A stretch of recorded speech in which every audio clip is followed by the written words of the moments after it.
दिल से जो बात निकलती है असर रखती है, दिल से जो बात निकलती है असर रखती है, पर नहीं ताकत परवाज़ मगर रखती है। इस तकरीर के साथ मैं डॉक्टर शेख अब्दुल्ला साहब को गुजारिश करूँगी कि वो स्टेज पर अपनी तकरीर, अपने ख़यालात का इजहार करें, चूँकि हमारे पास वक्त थोड़ा कम है।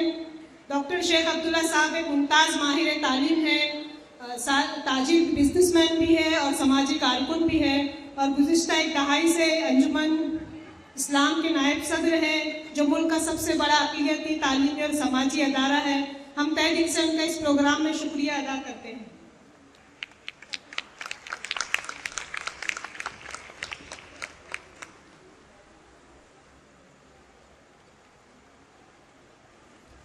अस्सलामु अलैकुम रहमतुल्लाहि व बरकातुहू। अल्हम्दुलिल्लाहि रब्बिल आलमीन वस्सलातु वस्सलामु अला रसूलिहिल करीम। मसनद पर तशरीफ़ फरमा डॉक्टर कासिम मलिक, हैदुल अत्तार मैडम, अशरफ कालसेकर साहब, जो इस स्कूल के जिस कैंपस में आप बैठे हैं इसके एग्जीक्यूटिव चेयरमैन हैं, अब्दुल कादिर साहब, मेरे अजीज़ अनवर साहब, मौजूद ख़वातीन व हज़रात, ज़मीर लाला में रोशन चरागे आरज़ू करते, ज़मीर लाला में रोशन चरागे आरज़ू करते, और चमन के ज़र्रे ज़र्रे को शहीद जुस्तजू करते। मौजूद ख़वातीन व हज़रात, ये आपके सामने अभी जो तकारीर हुई है, डॉक्टर कासिम मलिक साहब, अशरफ कालसेकर साहब, मोहतरमा हैदुल अत्तार साहिबा ने बहुत तफसील से, बहुत ही मालूमात अफ़ज़ा खिताब किया है। सबसे बड़ा मसला ये है कि हमारी तसाहुली, हमारी बेअमली, हमारी बेखबरी, हमारी बेहिसी क्या इजाज़त देती है कि इतने काम होते हैं, इतने लोग बातें करते हैं, इतना आपके सामने मसाइल पेश किए जाते हैं, लेकिन हम जहाँ हैं वहीं पर हैं।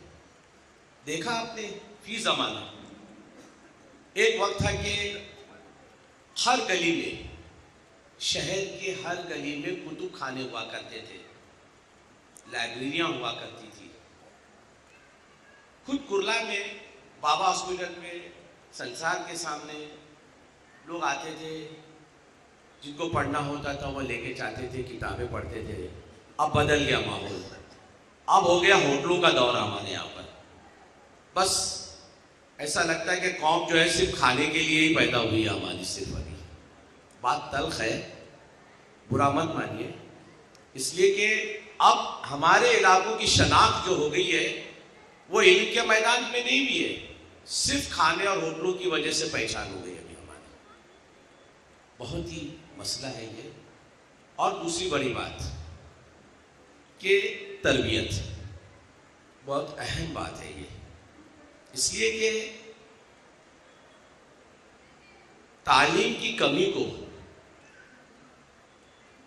तरबियत मुकम्मल तरीके से ढांक लेती है, लेकिन तरबियत के शिगाफ को तालीम कभी भी पूरा नहीं कर सकती। इसलिए कि इल्म इंसान की पहचान हो सकता है,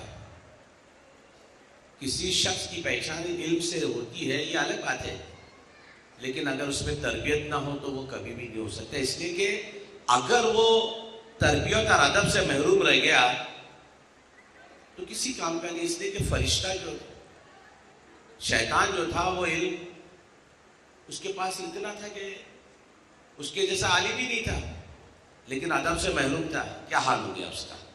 आज हमारी कौम का ये सबसे बड़ा अलविया है, और बिलखुसूस नौजवानों का, कि जब वो किसी से खिताब करते हैं तो उनका जो अंदाज होता है, उसने अमल देखिए उनका, उसने तरीका देखिए, उसने तलब देखिए आप उनका कैसा है, क्या है, کہ زندگی کے مقصد کو قرآن نے واضح کہہ دیا ہے، افحسبتم انما خلقناکم عبثا وانکم الینا لا ترجعون، کیا تم نے یہ گمان کر لیا ہے، کیا تم نے یہ سوچ رکھا ہے کہ ہم نے تمہیں بے مقصد پیدا کر دیا اور کیا تم ہماری طرف لوٹ کر نہیں آنے والے ہو؟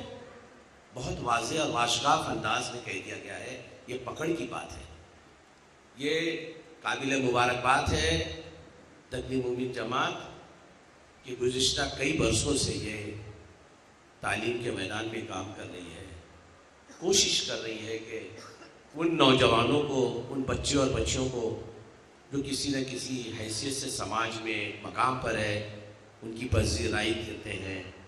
لیکن یہ کہ یہ عمل، یہ تنظیمیں بہت محدود ہے، کام بہت بڑا ہے. اس لیے کہ موجودہ دور میں ہمارا سماج جو ہے وہ عدم توازن کا شکار ہوتا جا رہا ہے. اس لیے کہ بچیاں تو بہت پڑھ رہی ہیں، تعلیم یافتہ نہیں بلکہ اعلیٰ تعلیم یافتہ ہو رہی ہے، لیکن لڑکوں کا بڑا مسئلہ آ رہا ہے. اور سب سے بڑا مسئلہ جب آتا ہے جب رشتوں کی بات آتی ہے.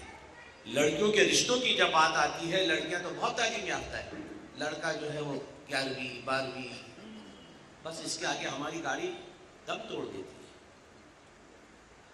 کیا ہے یہ؟ جیسا اشرف بھائی نے بھی کہا تھا کہ بھائی ڈراپس آؤٹ کا مسئلہ ہے. کوشش کریں کہ بھائی ہم جہاں تنظیم یہ کام کر رہی ہے، ہم ان بچوں کی طرف بھی توجہ دیں، خصوصی طور پہ کہ کسی سبب وہ اپنی تعلیمی سلسلے کو منقطع کر رہے ہیں. کیا وجہ ہو سکتی ہے؟ ہو سکتا ہے کبھی معاشی وجہ ہو سکتی ہے، کبھی کبھی گھریلو مسئلے بھی بہت ہو جاتے ہیں. ماں باپ کے جھگڑے جو ہے گھر کے، وہ بچوں کے امن و سکون کو غارت کر دیتے ہیں.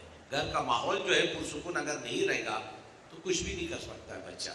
اس لیے کوشش کریں کہ اچھے ماحول میں اچھی تربیت اپنے بچوں کو دے، اور بچوں کے مستقبل کے لیے آپ زندگی میں ایک ہدف طے کر لیں. کیونکہ جو قومیں اپنے ہدف کو طے کرتی ہے وہ کامیاب اور سرخرو ہوتی ہے. وہ قومیں جن کا ہدف نہیں ہوتا ہے وہ پیروں تلے روندی جاتی ہے. میں بہت بہت مشکور، منت پذیر ہوں تمام اراکین تقویم مومن جماعت کا کہ انہوں نے مجھے بلایا، اپنے جذبات اور اپنے خیالات اور احساسات کی ترجمانی کا موقع دیا. بہت بہت شکریہ.